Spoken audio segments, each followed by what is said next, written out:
साहब ये बताइए कि मुलाकात कितनी देर की हुई आपकी? आधे घंटे की मुलाकात थी, 12 से 12:30 बजे। और जैसे ही मैं बैठा वहाँ पे मुलाकात की जो कुर्सी थी, तो बहुत दुख हुआ दिल को कि मतलब जो हार्डकोर क्रिमिनल होते हैं, जो खतरनाक अपराधी होते हैं, उनके वाली सहूलतें भी नहीं मिल रही हैं। मतलब क्या कसूर, क्या मतलब अरविंद केजरीवाल का कसूर क्या है? मतलब उसने अस्पताल बना दिए, यही कसूर है। उसने मोहल्ला क्लिनिक बना दिए, यही कसूर है। उसने बिजली फ्री कर दी, यही कसूर है। उसने स्कूल बना दिए, यही कसूर है। तो आप उनको ऐसे ट्रीट कर रहे हो जैसे बहुत देश का बहुत बड़ा आतंकवादी पकड़ लिया हो। मतलब जेल के मैनुअल को देखिए, जेल का मैनुअल देखिए, इसमें ये लिखा हुआ है 602 क्लॉज है। इसमें लिखा हुआ है however the superintendent of the prison may allow well-behaved prisoners to have face-to-face interview after giving due consideration to security and other related aspects। मतलब इससे पहले चिदम्बरम साहब जब अंदर थे तो सोनिया गांधी मिलने आती तो उनको 1 to 1 एक कमरे में बिठा के वो मुलाकात कराते थे। आज शीशे के पार जैसे बहुत बड़ा कोई हार्डकोर क्रिमिनल जो है वो बैठा हो सामने, शीशे के पार फोन पे बात करो भाई। मतलब हद हैरानी की। मोदी जी चाहते क्या है? मतलब ऐसे ये ट्रीटमेंट मिलेगी क्या? आमने सामने नहीं हुई, शीशा लगा हुआ था, फोन पे उधर से फोन पे बात कर रहे थे, और शीशा भी ऐसा गंदा शीशा कि शक्ल भी अच्छी तरह के एक दूसरे की नजर नहीं आ रही थी।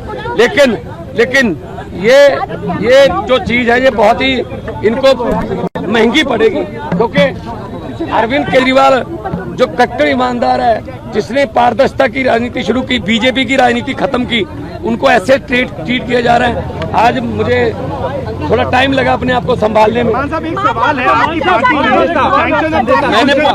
मैंने अरविंद जी से पूछा कि आप कैसे हो? उन्होंने कहा चलो मेरी चिंता मत करो, ये बताओ पंजाब का हाल कैसा है? पंजाब में स्कूल बन रहे हैं अच्छे, पंजाब में जो गेहूं की फसल को मंडियों में उठाने के प्रबंध हो गए अच्छे, पंजाब में जो आम आदमी क्लिनिक अच्छे चल रहे हैं, पंजाब में बिजली फ्री मिल रही है।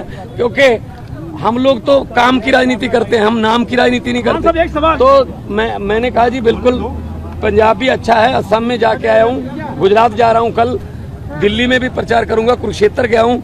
तो आम आदमी पार्टी जो है एक सोच का नाम है। अरविंद केजरीवाल एक व्यक्ति को तो गिरफ्तार कर लोगे, सोच को कैसे करोगे उसकी गिरफ्तार? आप लोगों के लिए पार्टी ने सैंक्शन दिया था कन्हैया कुमार के लिए, वो खुद दिल्ली से इलेक्शन लड़े हैं। ये तो इंडिया गठबंधन का अपना फैसला है जी। एक सवाल ये कह रहा है कि केजरीवाल के जेल में आने के बाद पार्टी में भगदड़ मच चुकी है। पार्टी कौन करता है भगदड़ मच चुकी है? आम आदमी पार्टी एक डिसिप्लिन ग्रुप है।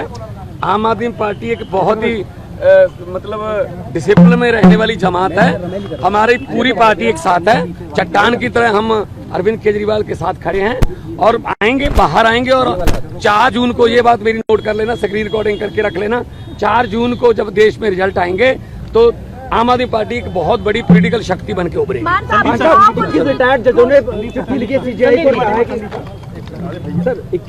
आज जब सर से मिले तो हम सबने पूछा कि सर आप कैसे हैं, आपका हेल्थ तो ठीक है, आप कैसे हैं? उन्होंने कहा कि मेरी चिंता छोड़ो, ये बताओ कि जनता कैसी है। उन्होंने पूछा कि क्या जनता को फ्री में जो बिजली मिल रही थी वो कंटिन्यू है, मिल रही है? उन्होंने पूछा कहीं बिजली कट तो नहीं, पावर कट लग तो नहीं रहे? उन्होंने पूछा कि अस्पतालों में जो दवाइयाँ मिल रही थी क्या वो दवाइयाँ अभी भी मिल रही है?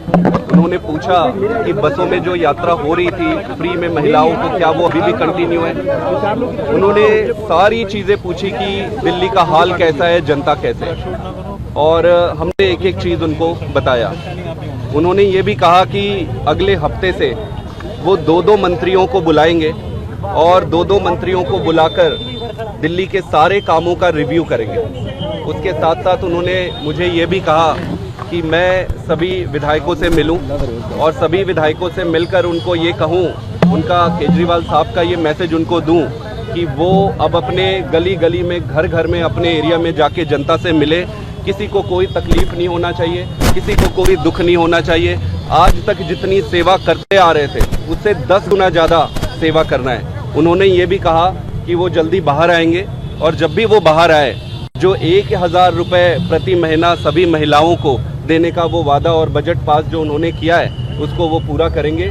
मतलब पूरे समय वो सिर्फ यही पूछते रहे कि दिल्ली की जनता कैसी है, जनता कैसे है, जनता में क्या चल रहा है, सब सुखी तो है ना। सबसे बड़ी बात ये कही कि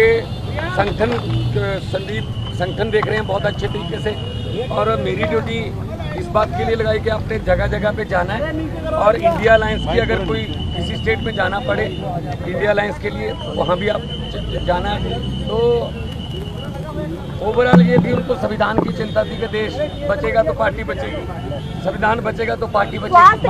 21 रिटायर्ड जजों ने चिट्ठी लिखी सीजीआई को कहा कि बदनाम किया जा रहा है। 21 रिटायर्ड जजों ने चिट्ठी लिखी है सीजीआई को, कहा कि जुडिशरी को बदनाम किया जा रहा है। देखो पता क्या है, देश में जो हालात हो गए हैं, किसी को पूछ लो, दुकानदार को पूछ लो, वो भी कहेगा गलत हुआ है, ये गलत हुआ है, अरविंद केजरीवाल को गलत उन्होंने अंदर करा है। ये सिर्फ और सिर्फ चाहते हैं विपक्ष ना हो, हम ही इलेक्शन लड़ें और हम ही जीते।